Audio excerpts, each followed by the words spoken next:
The first lie they tell you is that blood is thicker than water. The truth? Some blood is poison, a slow-acting venom that corrupts everything it touches. I learned that the hard way, in the dead of a Texas night, with nothing but the hum of the engine and the ghost of my daughter's voice on the line. What I did next, some called a crime. I call it being a grandmother. If you've ever had to fight for family, really fight, then like this video, subscribe to our channel, and listen to my story. The clock on the mantelpiece, a fussy old thing my late husband David had insisted on buying, chimed 2 o'clock. Its soft and metallic toll was usually a comfort in the crushing silence of my retirement, a reminder that time was still moving forward, even if my life felt like it had settled into a permanent, quiet stillness. I lived in a small, tidy house in a sleepy suburb of Dallas, a place where the biggest drama was usually Mrs. Henderson's prize-winning roses getting snipped by neighborhood kids. My life was ordered, predictable. I'd spent 40 years as a nurse, a career built on sterile procedure and meticulous record-keeping. I craved order. I needed it. That night. However, order was a distant memory. The phone call had come just before midnight, a splinter of sound that had ripped through the fabric of my calm. It wasn't a ring, but a series of broken, staticky breaths, as if the person on the other end was trying to speak through water. Grandma? The voice was so small, a mere thread of sound. It was Ethan. My Ethan. Ethan, honey, is that you? What's wrong? Why are you whispering? My heart, which had been beating in the slow, steady rhythm of a woman in her mid-60s, began to hammer against my ribs like a trapped bird. She locked me in, he whispered, his voice cracking with a terror that felt ancient and absolute. Ryan was yelling, and Mom. She put me in the basement. I think it's been days. Grandma, I'm so hungry. Days. The word echoed in the sterile silence of my kitchen. Not hours. Days. My daughter, my Amber, had locked her 11-year-old son in a basement for days. I tried to picture it, to make it real, but my mind recoiled. The Amber I held in my memory was a girl with sunshine in her hair and a laugh that could chase away any shadow. The woman she had become, a hollow-eyed stranger shackled to a bottle and a man named Ryan, was someone I didn't recognize? The man was a parasite, a leech who had latched onto her weakness and was draining the very soul from her. I'd seen the signs, of course. The missed holidays, the slurred phone calls, the desperate requests for money that I knew weren't for rent. I had tried to intervene, had offered help, rehab, a way out. Each time, I was met with a wall of denial and vicious, drunken anger. She had cut me out, piece by piece, until the only connection left was the fragile, terrified voice of my grandson. I'm coming, Ethan, I said, my own voice, a low, steady thing that defied the tremor in my hands. It was the nurse in me taking over, the part that knew how to function in a crisis, how to push down the rising tide of panic and act. Don't make a sound. Don't let them know you called. Can you keep the phone hidden? It's an old one I found, he sobbed quietly. The battery is almost dead. Please hurry. The line went dead. The silence that followed was a physical thing, a heavy blanket that threatened to smother me, but there was no time for fear. I moved through my quiet house with a purpose I hadn't felt in years. I grabbed my car keys, my purse, and the worn, leather-bound photo album from the coffee table. I didn't know why I took it, only that I needed a reminder of the girl I was driving to confront, the daughter I had somehow lost. The 3-hour drive from my home to the rundown rental house Amber lived in on the outskirts of Dallas was a blur of highway hypnosis and gut-wrenching memories. Each mile marker that flashed by in my headlights was a countdown. With every passing set of red taillights, a new image of Ethan's face swam before my eyes. His first steps, the gap-toothed grin when he lost a tooth, the proud set of his shoulders on his first day of school. These were the memories that fueled me, that pushed the needle on the speedometer a little higher. I clutched the steering wheel, my knuckles white. The love a grandmother has for a grandchild is a primal, ferocious thing. It's a love that has seen the whole story, from the moment your own child is born to the moment they hold their own. It's a love that understands the fragility of it all. And in that moment, hurtling through the dark Texas night, my love had sharpened into a weapon. It was no longer soft and comforting. It was a blade, and I was aiming it straight at the heart of the monster that had stolen my daughter and was now trying to devour my grandson. The suburbs gave way to a landscape of pawn shops and dilapidated strip malls. I knew I was getting close. The air itself seemed to feel heavier, charged with a kind of desperate static. I wasn't just driving to a house, I was driving into the heart of a sickness. And I knew, with a certainty that chilled me to the bone, that I couldn't leave without my grandson. I would tear that house apart with my bare hands if I had to. The quiet, orderly life of Margaret Turner was over. The fight had just begun. The house was even worse than I'd imagined. It squatted at the end of a neglected cul-de-sac, a dark shape against the pre-dawn sky. The lawn was a mess of weeds and patchy brown grass, with a child's bicycle, rusted and missing a wheel, lying on its side like a forgotten casualty. A single dim light glowed through a grimy front window, a sickly yellow beacon in the gloom. I pulled my car to the curb a few houses down, the engine's dying rumble sounding obscenely loud in the stillness. For a moment, I just sat there, my hands gripping the steering wheel, my breath fogging up the cold glass. The photo album on the passenger seat seemed to mock me. It held a life that no longer existed, a family that had fractured into something ugly and unrecognizable. Taking a deep, ragged breath, I got out of the car. The air was cool and damp, carrying the faint, sweet smell of rain and the sharper, acrid scent of decay. I walked up the cracked concrete path, my sensible shoes making no sound. My heart hammered against my ribs, a frantic drumbeat against the silence. I was a 64-year-old retired nurse, not a covert operative. Every instinct screamed at me to call the police, to let the professionals handle it.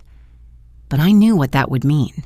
It would mean hours of questions, bureaucratic red tape, and a welfare check that Amber would undoubtedly charm her way through. She could be incredibly convincing when she wanted to be, a master of a victimhood she had crafted from years of excuses and blame. They would see a flustered mother and a locked door, and they would leave. No, this had to be me. I had to see Ethan with my own eyes. I raised my hand and knocked on the peeling paint of the front door. The sound was sharp, definitive. I knocked again, harder this time. "Amber, it's Mom. Open the door." I heard a muffled shuffling from inside, then a man's low, irritated voice. "Ryan." The door creaked open a few inches, held fast by a chain lock. Amber's face appeared in the gap. She looked like a ghost of herself. Her skin was sallow and puffy, her blonde hair a tangled, greasy mess. But it was her eyes that shocked me the most. They were hollow, vacant. The vibrant blue I remembered now clouded and dull, like sea glass worn down by a merciless tide.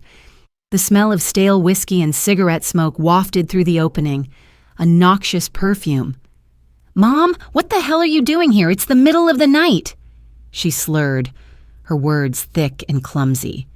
"I'm here to see Ethan," I said, keeping my voice level and firm, the way I used to when dealing with a combative patient. "Let me in, Amber." "He's not here," she said, her eyes shifting away from mine, unable to hold my gaze. He's He's at a friend's house, a sleepover.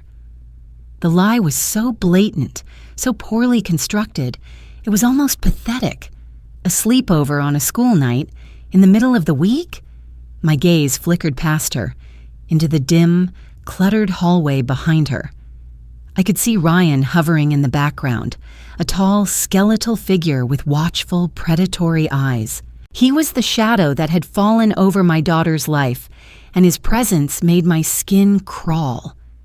"I don't believe you," I said, my voice dropping to a low, dangerous tone I barely recognized as my own. "I want to see my grandson, now. You can't just show up here making demands," she shrieked, a flash of her old fiery temper mixed with a new, desperate cruelty. "This is my house. You have no right." Ryan stepped forward, putting a hand on her shoulder. "You heard her," he said, his voice a gravelly rumble. "Get lost." They were a united front, a fortress of lies and addiction. Arguing would get me nowhere. As they moved to slam the door, I held up my hands in a gesture of surrender. "Fine," I said, letting a note of weary defeat enter my voice. "Fine, I'll call in the morning." Amber's shoulders relaxed slightly. She had won. She slammed the door, and I heard the deadbolt slide home with a sickening finality. I turned and walked back toward my car, forcing my steps to be slow and even, projecting an image of retreat, but I wasn't retreating. I was listening.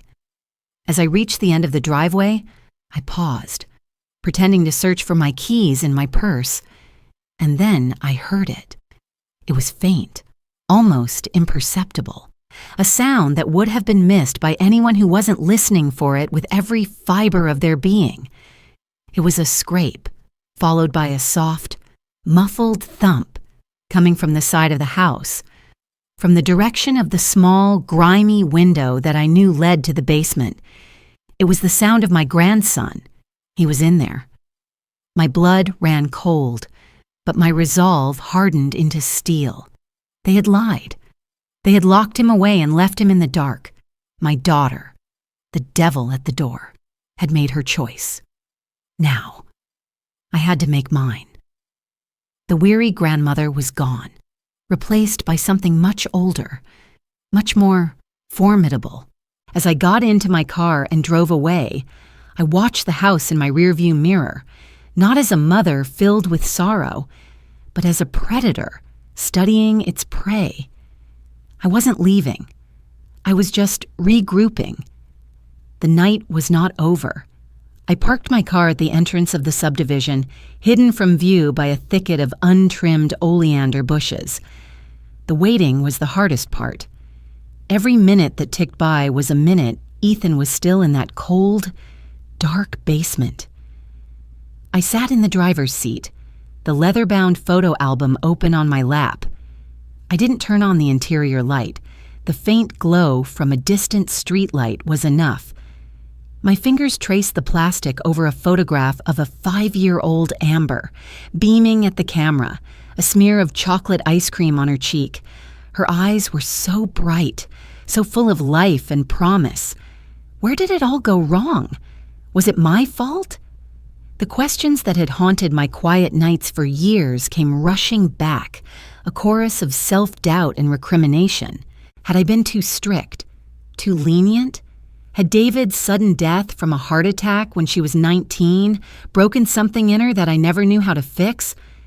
I remembered her as a teenager, sweet and artistic, but with a fragile core. She felt everything so deeply, every slight, every heartbreak. The alcohol started as a social lubricant in college, a way to numb the sharp edges of her sensitivity.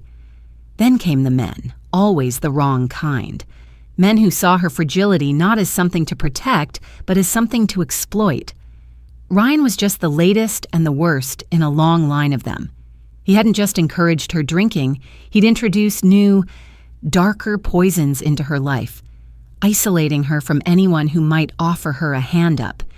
He had helped her build the walls of her prison, and now she was building one for her own son.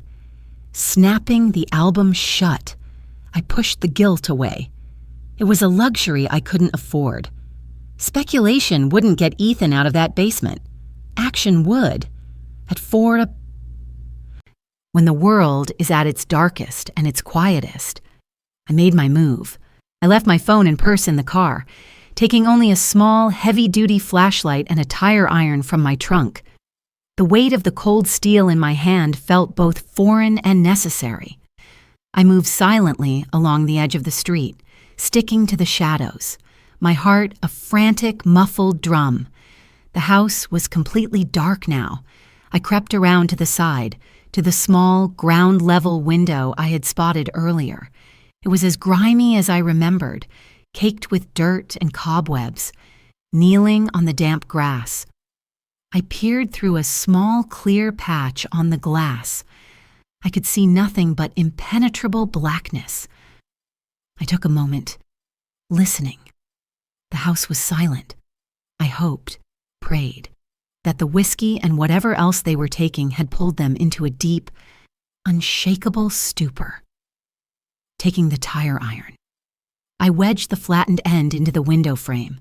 I put my weight into it, gritting my teeth as the old wood groaned in protest. For a terrifying second, I thought it wouldn't give. Then, with a sickening crack, the lock splintered. The window popped open an inch. It was just enough. Slowly, painstakingly, I worked it open wider, the sound of the frame scraping against the house seeming as loud as a gunshot in the silent night. I swung my legs through the opening, my joints protesting as I dropped into the darkness. I landed with a soft thud on a packed earth floor. I clicked on my flashlight, keeping the beam low. The air was thick with the smell of damp earth, mildew, and something else, something foul, like old garbage. The beam cut a sharp, nervous path through the gloom, revealing piles of junk, forgotten furniture draped in dusty sheets, and cardboard boxes sagging with moisture. "Ethan?" I whispered, my voice a dry rasp. A small whimper came from the far corner.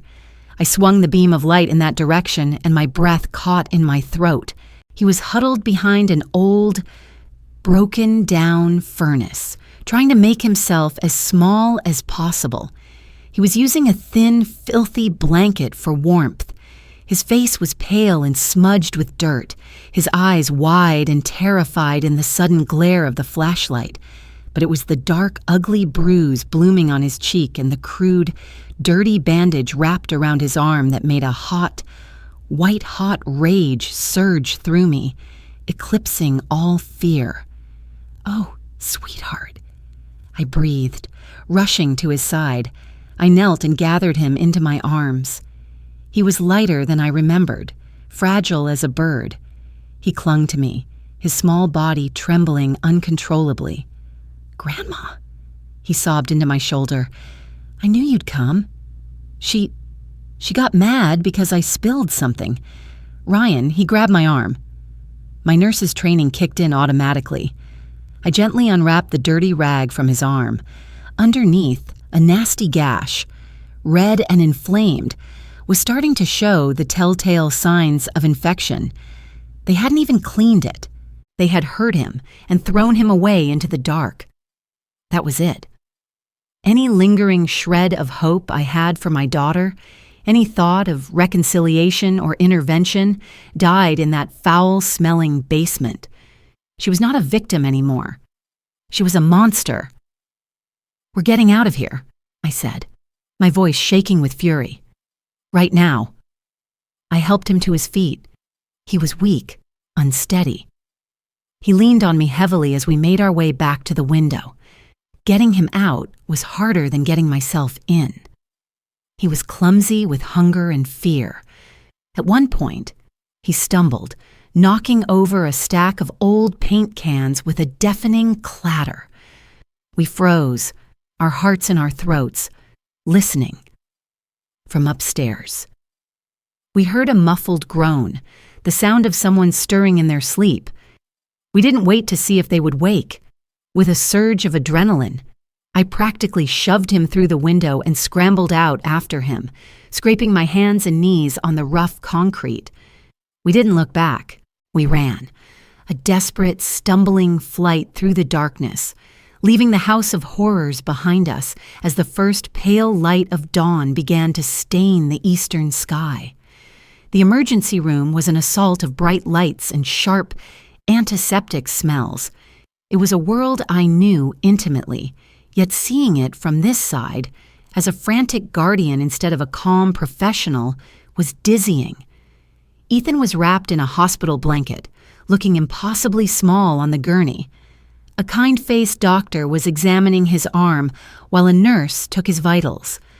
I stood by, answering their questions in a clipped, precise monotone, giving them the facts without the chaotic emotion that was churning inside me. Malnourished, dehydrated, contusion on the left cheek, laceration on the forearm, showing signs of infection. I was a nurse again, cataloging injuries, creating a record, but beneath the professional veneer, I was a grandmother watching her grandson flinch every time someone moved too quickly. They put Ethan on an IV drip for fluids and antibiotics. The relief of seeing him safe, warm, and cared for was so overwhelming it almost brought me to my knees. He had devoured a small cup of Jell-O and a few crackers, the first food he'd had in days, before drifting into an exhausted sleep. I sat by his bed, watching the slow, steady rise and fall of his chest, my hand resting gently on his leg. For the first time in nearly 12 hours, I allowed myself to breathe. He was safe. I had gotten him out. That was all that mattered. That sense of relief lasted for exactly 2 hours. It was shattered by the arrival of 2 police officers and a stern-looking woman in a drab pantsuit who introduced herself as a social worker from Child Protective Services. I assumed they were there to take my statement, to finally begin the process of holding Amber and Ryan accountable. I was wrong. "Margaret Turner?" the taller officer asked, his hand resting on his hip near his holstered weapon. "Yes, that's me," I said, standing up.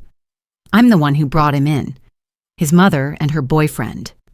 "Ma'am, we've already spoken with his mother," the officer interrupted, his tone flat and official. "She's filed a report. She claims you broke into her home and abducted her son."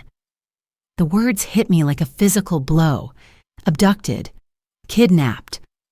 The room seemed to tilt, the fluorescent lights buzzing loudly in my ears.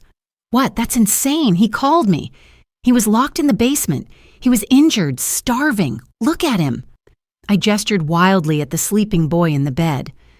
The social worker, whose name I had already forgotten, looked at me with an expression of practiced neutrality that felt more like an accusation. "Ms. Turner, we understand this is an emotional situation. Your daughter and her partner, Mr. Ryan, state that Ethan was being punished for stealing and was grounded to his room. They say you've been unstable since your husband's death and have been trying to turn Ethan against his mother for months.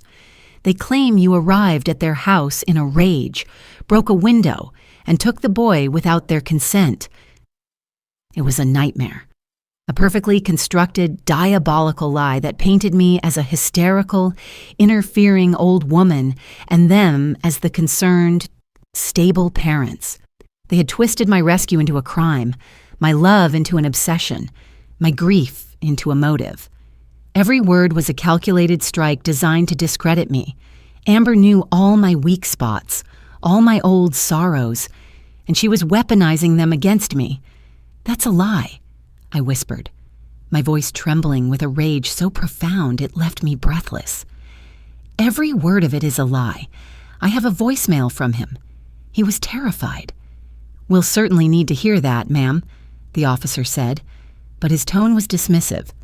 "For now, we need you to come down to the station to give a formal statement, and until this is sorted out, Ethan will be placed in temporary protective custody." Protective custody. The phrase was a euphemism for the system, the cold, impersonal machine that was about to swallow my grandson whole. They were going to take him away from me. After everything I had done to get him out, to make him safe, they were going to put him in the hands of strangers. Panic, cold and sharp, clawed at my throat. "No," I said, the word coming out as a choked sob. I took a step back toward Ethan's bed, a primal protective instinct taking over. "You can't. He needs me." The taller officer took a step toward me. "Ma'am, please don't make this difficult." In that moment, I saw the abyss open up before me. I saw a future of courtrooms, supervised visits, and a battle against a system that was designed to believe the parent first. I saw Amber, smug and triumphant, playing the part of the grieving mother whose child had been stolen by her own unhinged parent. She had done more than just lie. She had launched a preemptive strike, using the law itself as her weapon. My desperate act of love had been reframed as a criminal act. The savior had become the accused, as they led me from the hospital room, away from my sleeping grandson. A cold, hard certainty settled in my heart. This was no longer just about getting Ethan away from his mother. This was a war, and my daughter had just shown me that she would stop at nothing to win. The police station was a cold, sterile environment of cinder block walls and the lingering smell of stale coffee and disinfectant. I sat in a small, windowless interrogation room, the social worker's words echoing in my head, "Unstable since your husband's death." They were using my grief, the most private and painful part of my life, as a weapon to paint me as unreliable, irrational. I felt a surge of indignation so hot it nearly choked me. For 40 years, I had been the epitome of stability. As a head nurse, I managed life and death situations with calm precision. My colleagues had called me unflappable. Now, because of Amber's venomous lies, I was being characterized as a hysterical old woman, a detective. A man named Harris, with tired eyes and a rumpled suit, conducted the interview. He was professional but skeptical, his questions circling back again and again to why I hadn't just called 911. "If you believed your grandson was in immediate danger, Mrs. Turner, why take matters into your own hands?" "Because I knew she would lie to you," I insisted, my voice rising despite my efforts to remain calm. "I knew she would clean things up, hide him, and you would leave, and he would still be in that basement. I've been a nurse my entire adult life. I know how to assess a situation. It required immediate extraction." I used the clinical term deliberately, hoping to convey a sense of professional judgment, not blind panic. He listened, took notes, and remained impassive. He confiscated my phone to verify the voicemail from Ethan, a process he warned could take time. As I finally walked out of the station hours later, stripped of my only piece of evidence and with a pending investigation for breaking and entering and custodial interference hanging over my head, I felt a profound sense of despair. The system wasn't built to save people like Ethan. It was a lumbering, slow-moving beast, and Amber and Ryan knew how to feed it just enough doubt to grind its gears to a halt. But as I drove to a cheap motel, the only place I could think to go, something inside me shifted. The despair began to curdle into a familiar, focused anger. What had my entire career been but a fight against a different kind of system, against disease, against decay, against the body's own self-destructive impulses? And how had I won those fights? Not with emotion, with facts, with evidence, with meticulous, irrefutable documentation. My hands had been trained to spot the smallest details, a faint rash, a slight tremor, a subtle change in a patient's breathing.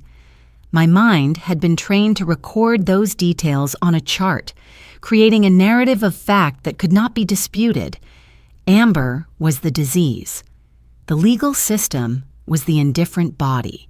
And I, Margaret Turner, was about to become the most thorough goddamn nurse it had ever seen.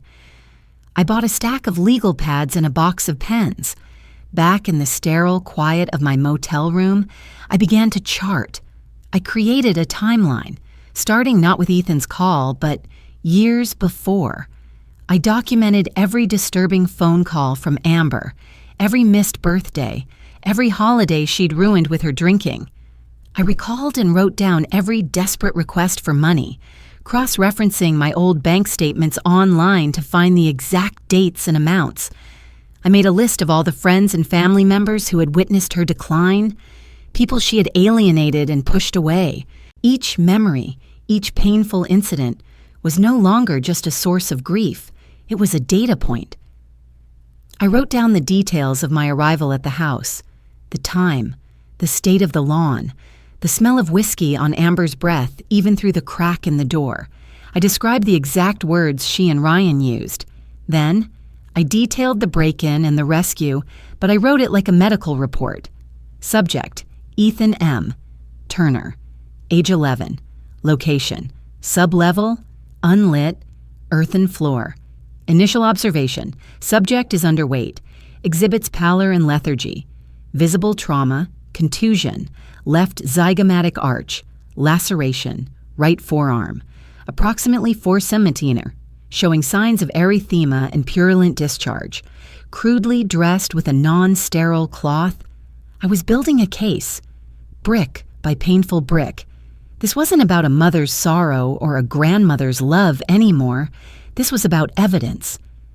Amber and Ryan had a story, a slick, simple narrative of a crazy old woman. I was building a counter-narrative, one so dense with detail, so buttressed by facts that it would crush theirs under its sheer weight. As I wrote, the tremor in my hands stilled. The panic receded, replaced by a cold, clear purpose. I had spent a lifetime healing bodies, fighting for patients who couldn't fight for themselves. Ethan was now my patient, and the system, the very system my daughter had tried to turn against me, was about to find out what it felt like to be on the receiving end of 40 years of nursing experience. The chart was open, and I would not rest until it was closed. The next few weeks were a blur of legal maneuvering and bureaucratic molasses. I hired a lawyer, a sharp, no-nonsense woman named Sarah Jennings, who listened to my story with an intensity that gave me a flicker of hope. When I presented her with my stack of legal pads, my meticulously documented chart of Amber's decline and Ethan's neglect, her eyes widened. "Margaret," she said, tapping the thick stack of papers, "in 20 years of family law, I have never had a client this thorough. This is extraordinary." The compliment was a small victory, but a vital one. It was the first time someone had looked at my actions and seen methodical resolve instead of unhinged obsession. Armed with my notes, Sarah went on the offensive. She filed a motion for an emergency custody hearing and began the discovery process, formally requesting every piece of information related to Amber, Ryan, and Ethan. And that, it turned out, was when their gilded cage began to rattle. Their story, so convincing when told to a skeptical cop in the middle of the night, started to fall apart under the harsh light of legal scrutiny. My detailed timeline allowed Sarah to subpoena phone records. They showed that Amber hadn't called a single friend to arrange a sleepover. They did, however, show a flurry of calls and texts between her and Ryan, and to numbers Sarah's investigator quickly identified as belonging to known drug dealers. Their financial records, which they were legally compelled to produce, told an even uglier story. They were drowning in debt. The money I had sent them over the years, which Amber had always claimed was for rent or bills for Ethan, had been bled dry in a torrent of liquor store purchases and late-night ATM withdrawals from machines conveniently located outside seedy bars. The lie that they were stable, responsible parents was unraveling thread by thread. The most satisfying part for me was the deposition. I wasn't allowed to be there, but Sarah recounted it to me in detail. under oath. Their stories began to diverge. Amber, trying to project an image of a concerned mother, claimed Ethan was grounded for a week for stealing $20 from her purse. Ryan, more belligerent and less coached, said the boy had been locked in his room for 3 days for back talk. When Sarah pressed him on the discrepancy, he became aggressive and evasive. When she asked him about his employment history, or lack thereof, he clammed up entirely. They were trying to maintain a facade of normalcy, but they were addicts. Their world was built on chaos and deception, and the structured, logical demands of the legal system were like a foreign language they couldn't speak. They missed deadlines to produce documents. They contradicted each other. They were used to shouting and intimidating their way through problems, but those tactics were useless against the dispassionate, relentless pressure of the law. Meanwhile, Ethan remained in foster care. I was granted 1 supervised visit a week, an hour in a sterile, toy-filled room with a social worker watching our every move. It was torture. I could see the confusion and fear in his eyes. He didn't understand why he wasn't with me. I couldn't explain the legal complexities, the accusations against me. I could only hold his hand, tell him I loved him, and promise him. With a conviction I prayed was true, that this would all be over soon. During one visit, he told me something that made my blood run cold. "Ryan has a camera," he said in a small voice, looking over at the social worker to make sure she couldn't hear.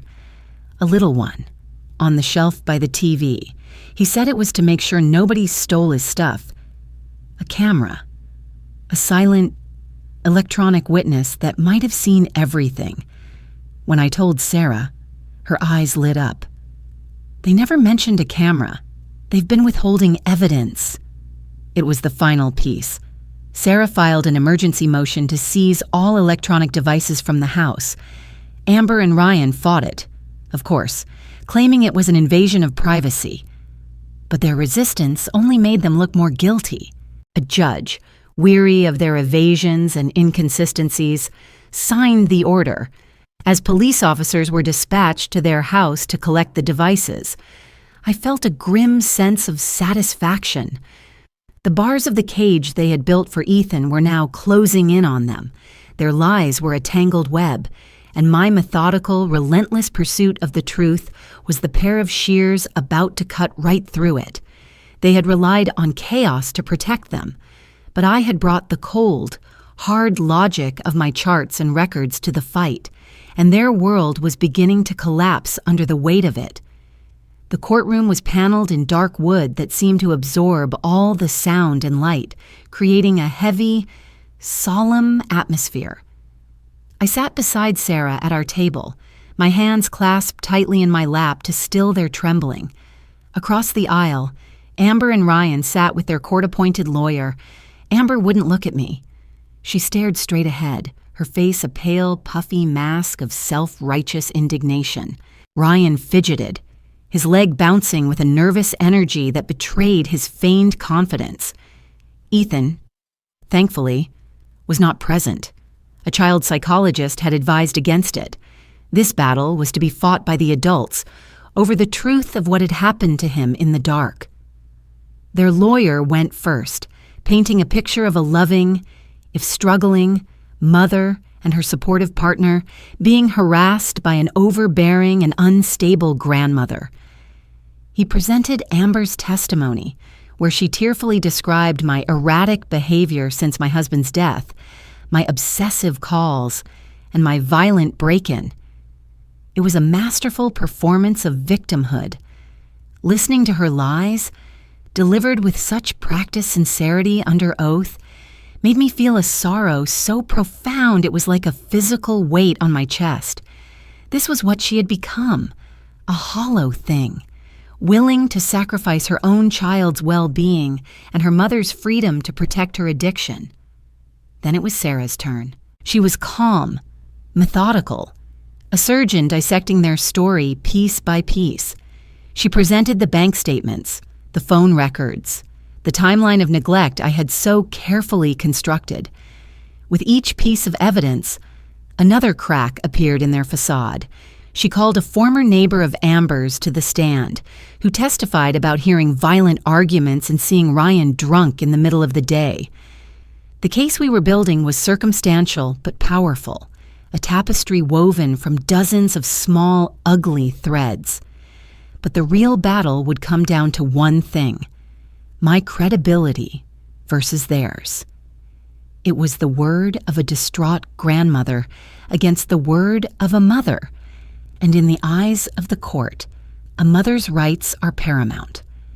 I could feel the judge's skepticism, his reluctance to take the drastic step of severing that bond.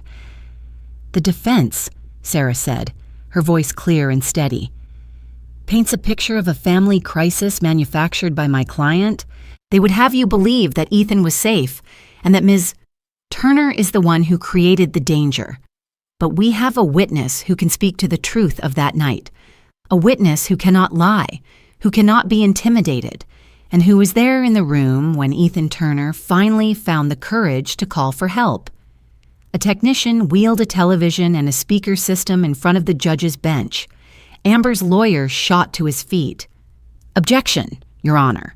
We don't know the provenance of this recording. It's from a phone seized from the defendant's home, pursuant to Your Honor's own order." Sarah countered smoothly. "It was recovered from the deleted items folder on the device registered to Ethan Turner. We have an expert from the digital forensics lab ready to testify to its authenticity."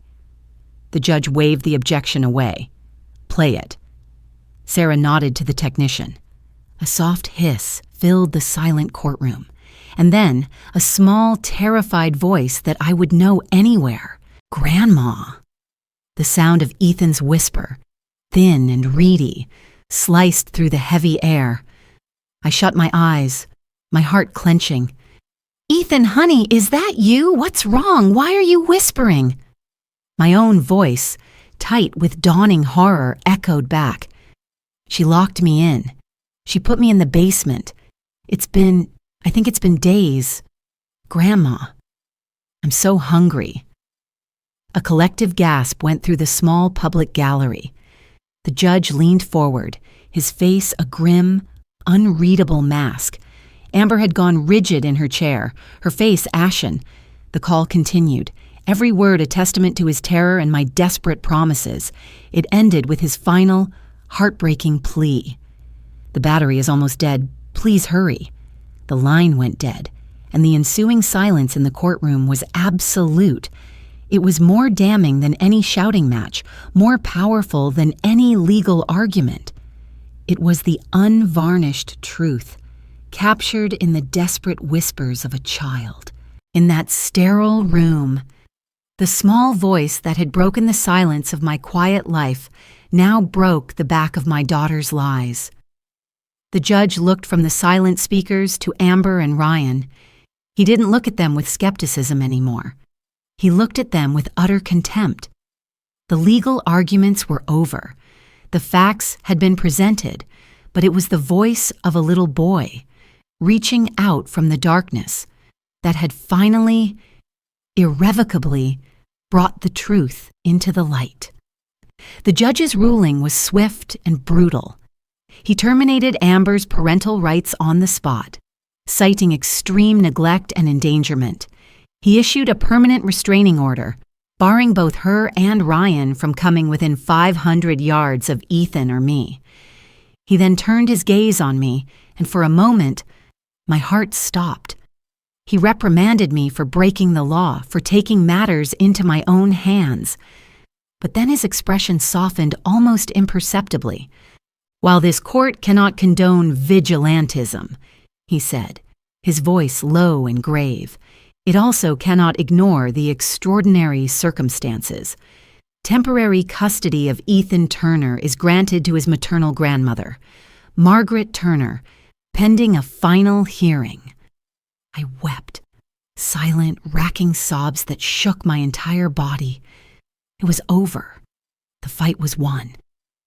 Sarah put a comforting hand on my shoulder as the bailiff led a hysterical, screaming Amber from the courtroom. Ryan followed, his face a mask of dull, defeated shock. I didn't watch them go. They were ghosts to me now, specters from a life that I was determined to leave behind.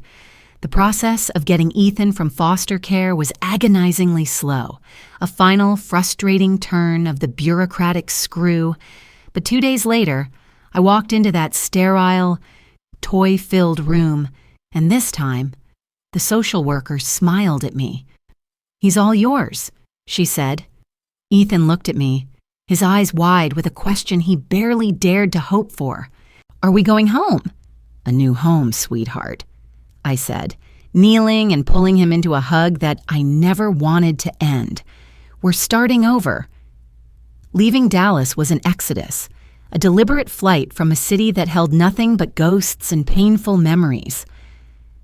We spent one day at my house, a place that now felt tainted by the recent trauma. We packed with a frantic, focused energy.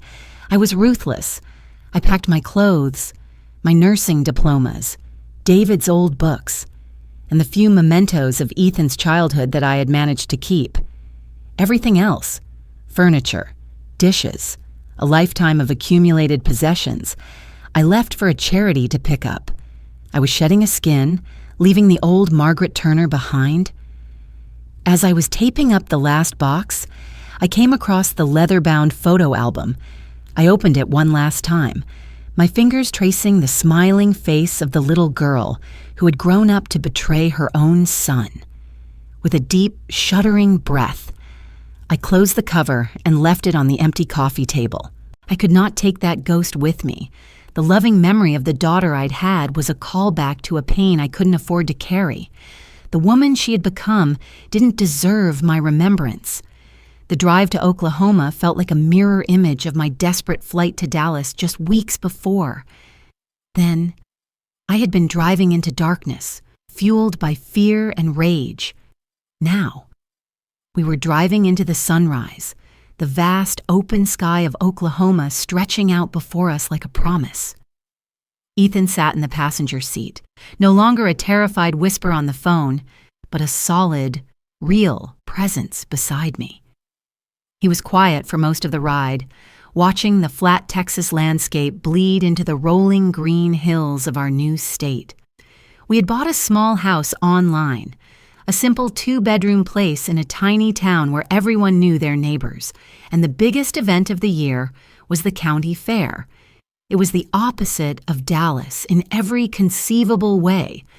It was a place to be anonymous, a place to heal. As we crossed the state line, a bright red sign welcomed us to Oklahoma.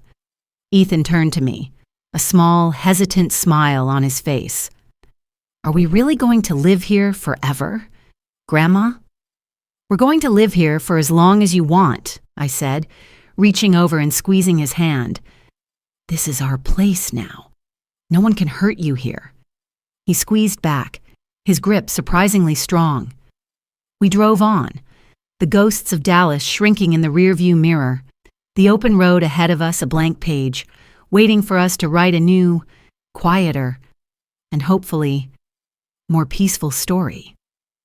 Our new life in Oklahoma was painted in shades of quiet. The silence here was different from the crushing stillness of my empty house in Dallas.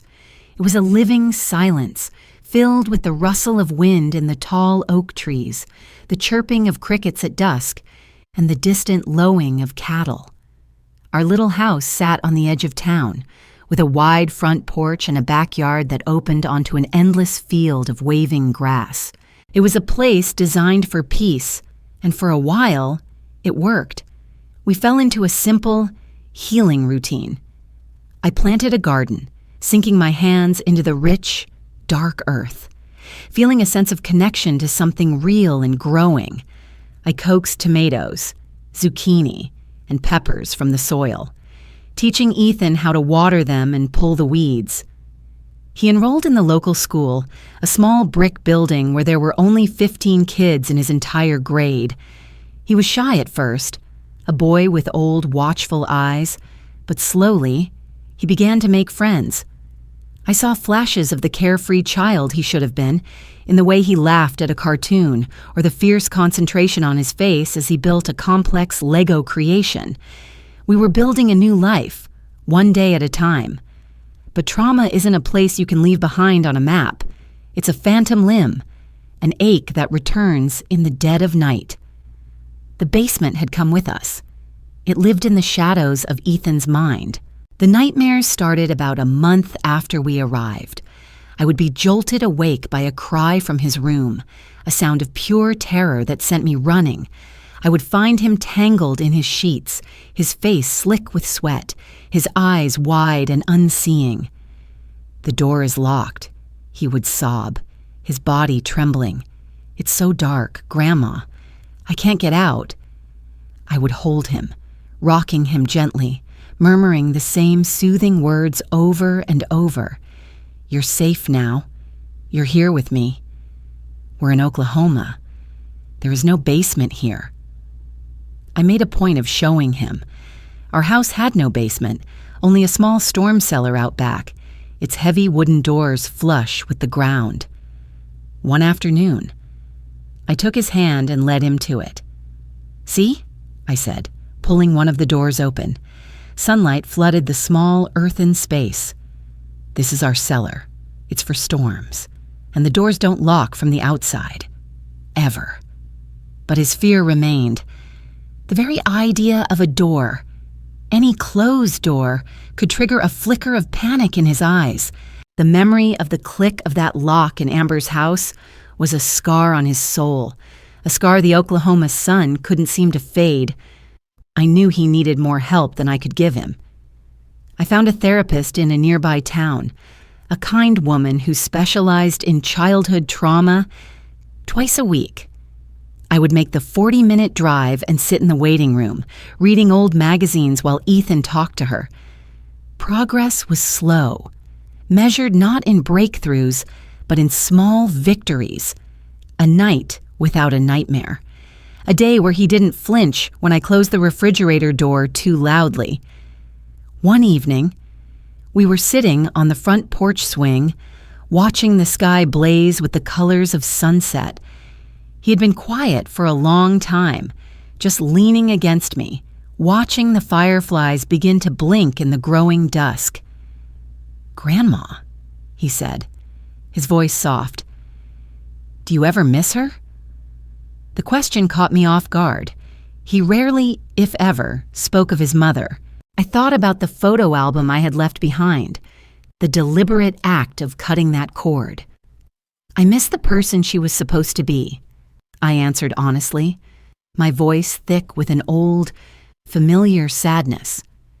"I miss the little girl with chocolate on her face, the woman she became. No, I don't miss her. She hurt you. That's something I can't forgive." He nodded, accepting my answer. I think I'm starting to forget what her laugh sounds like," he said. And there wasn't sadness in his voice, only a kind of quiet wonder. It was a small thing, but it felt monumental. The sharp, painful edges of his memories were beginning to soften. The ghosts were starting to fade. Our fragile peace, built on a foundation of love and quiet routine, was holding.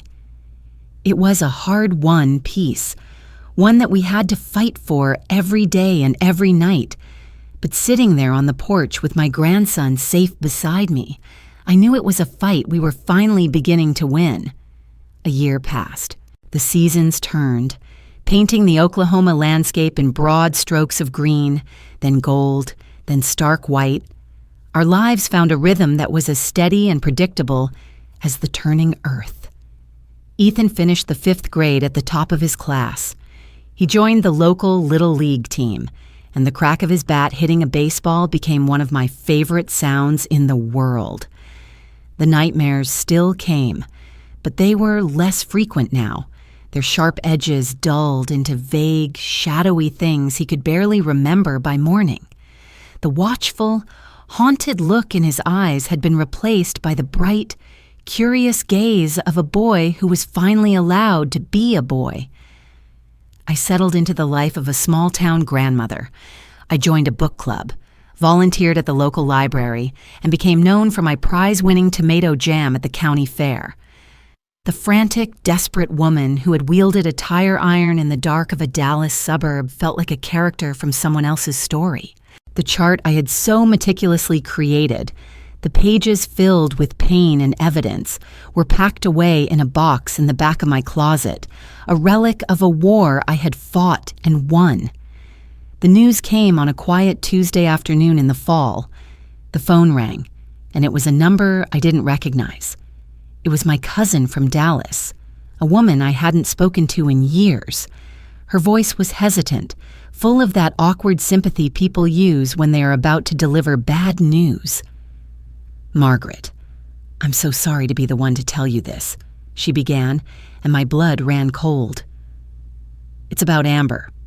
I braced myself. I didn't know what to expect. A plea for money? A story of hitting rock bottom and finally getting sober? The truth was far simpler and far more final. "She's dead. Margaret. The police found her this morning. An overdose. It seems Ryan left her weeks ago. She was all alone." I hung up the phone and stood in the middle of my sunny kitchen, the silence ringing in my ears. I felt nothing. There was no surge of grief, no flicker of triumph, no satisfaction. There was only a profound and bottomless emptiness. The daughter I had loved had died years ago. This was just the death of the stranger who had been inhabiting her body, her ruin, the final self-inflicted consequence of a life of terrible choices. Brought me no peace. She had chosen her path, and it had led her to this lonely, squalid end. I didn't tell Ethan right away. I waited until he came home from school, his cheeks flushed from the autumn air, his backpack slung over one shoulder. He was full of stories about his day, about a frog he had found at recess, about a test he was sure he had aced. I listened, my heart aching with a strange mix of sorrow and gratitude. Later that evening, as we sat on the porch swing, I told him. I kept my voice soft and steady, stating the facts simply, without emotion. He listened quietly, his gaze fixed on the horizon where the sun was setting. When I finished, he didn't cry. He just leaned his head against my shoulder. We sat there for a long time, the swing moving in a slow, gentle rhythm. "Is it bad that I don't feel sad?" he asked, his voice barely a whisper. "No, sweetheart," I said, stroking his hair. "It's not bad. It's just the way it is." In that moment, I knew that our closure wouldn't come from a court order or a piece of bad news on the phone. Closure wasn't about Amber's fate. It was about us. It was about this quiet moment on a porch in Oklahoma. It was in the steady weight of my grandson leaning against me, safe and loved. A few minutes later, he broke the silence. He told me a silly joke he had heard from a friend at school. It was a terrible joke, the kind only a 12-year-old boy would find funny, but he told it with such enthusiasm, his eyes crinkling at the corners. As he reached the punchline, he broke into a fit of laughter, a pure, carefree, wonderful sound that echoed out into the twilight. It was the sound of healing. It was the sound of a new beginning. And it was in that sound, not in the news of my daughter's demise, that I finally found my peace. The weight of the past was finally lifting, replaced by the promise of a new dawn. The story of our escape is one of pain and darkness, but it isn't the end of our story. It's the beginning. Out here, under the wide Oklahoma sky, we learned that family isn't just about blood. It's about who shows up. It's about who fights for you when you can't fight for yourself, and who sits with you in the quiet aftermath, helping you piece yourself back together. Justice, I found, isn't always about seeing the wicked punished. Sometimes True justice is found in the quiet, joyful moments that come after the storm, the taste of a homegrown tomato, the sound of a baseball hitting a bat, the carefree laughter of a child who finally feels safe. It's the peace you build with your own two hands, a peace that no one can ever take from you again. Our past will always be a part of us, a network of scars that tell our story.